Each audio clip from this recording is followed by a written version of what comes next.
नमः शिवाय. परमपूज्य आई लिखित परमार्थ मार्गदर्शन भाग पहिला. गोपाळकला. गोष्ट 77. एक ब्राह्मण होता. त्याने एक गाय बाळगली होती.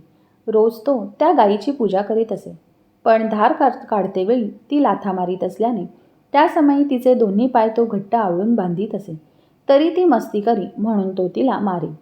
एके दिवशी नित्यनियमाप्रमाणे त्याने गायीची पूजा करीत असता यथासांग पूजा चाललेली पाहून वाटेने जाणाऱ्या एका साधूने त्याचे कौतुक केले. संध्याकाळी तोच साधू त्या वाटेने परत येऊ लागला असता तो ब्राह्मण गायीला मारीत असल्याचे त्याने पाहिले. तेव्हा साधू तेथेच थांबला आणि त्या ब्राह्मणाला उद्देशून म्हणाला, "ए बाबा, स्वतःचे कल्याण व्हावे म्हणून तू गायीची पूजा करतोस, पण त्याच गायीला तू मारतोस, तेव्हा तुझा उद्देश कसा सफल होणार?" ब्राह्मण म्हणाला, "गायीमध्ये सर्व देवता आहेत म्हणून मी तिची पूजा करतो. फक्त दूध देताना वाणपणा करते म्हणून मारतो. अर्थात जेथे पूजा करतो तेथे मारीत नाही. पुढच्या बाजूस पूजा करतो आणि मागच्या बाजूस मारतो, तेव्हा चुकले कुठे?"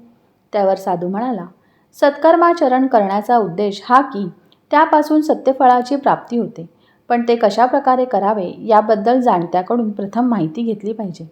नाहीतर सत्कर्माचरणातील वर्म लक्षात न येता केलेली सत्कर्मे निष्फळ ठरतात." तात्पर्य: त्रिभुवनाचा पती एक परमेश्वरच असून तो चराचरात व्यापून आहे.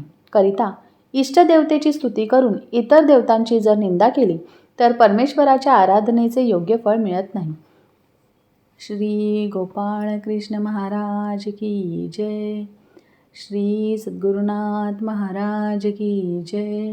श्री सद्गुरुनाथ महाराज की जय. श्री सद्गुरुनाथ महाराज की जय. परमपूज्य गुरुदेवता श्री कलावती माता की जय. परमपूज्य गुरुदेवता श्री कलावती माता की जय. परमपूज्य गुरुदेवता श्री कलावती माता की जय.